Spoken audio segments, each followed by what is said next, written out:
Okay, me from the future. I actually messed up when I was making this video, and I actually shot the video in SNQ mode. If you have a Sony camera, you know what that is. So there's no audio. So in this video, I'm going to voice over the best I can to kind of cover what I was saying during the time of the video. Yeah, also this is the shirt that I got.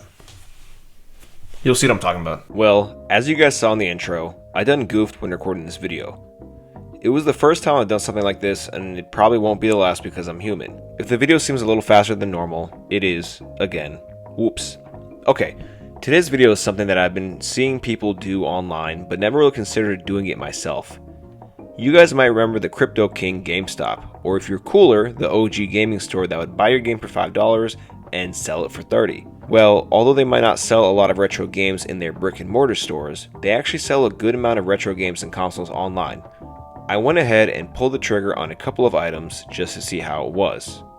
The first item we purchased was Metal Gear Solid 1 for the PS1. Now this version is specifically the greatest hits version, which is not the one I thought that I was getting. This is where my confidence in online used games kind of wavers. The picture showed the black box label, but the description didn't specifically mention it. I mean, part of me was expecting a blank box, but getting a box at all was okay with me. I actually have this game already, but a loose copy, and the other copy that I have is a Japanese black box edition. The Japanese one came with stickers, not sure if the North American one did, or if it actually does, but this copy didn't. I was happy to say that this game was complete in box with the manual. I also looked online, and I think I still got this game for a good deal. I got it for about $28 from GameStop, but online it goes for generally higher than that.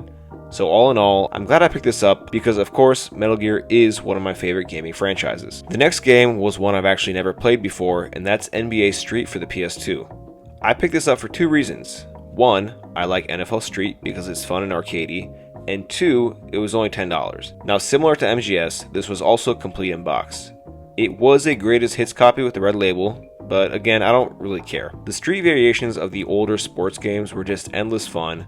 I know NBA Street 2 is a little more popular, but for $10 and to test GameStop's track record, I thought why not, let's throw it in there. Now the last thing I got was actually the reason I went on GameStop's website in the first place. When MGS Delta came out, GameStop had hella promotional merch. Some of it I looked at and was like, wow, that's dumb.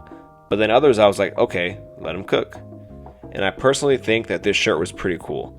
It was being sold for $20, and when it comes to my dork shirt budget, it's in the right range. The shirt does not feel cheap at all. It's made out of good material, and it's pretty comfy to wear. I will note that it runs a little big. I got a medium and everything fit fine, but for some reason the neck hole was hella wide, and I've never seen that in a shirt. A wash with hot water did help a little bit, but it was still kind of weird. I don't know.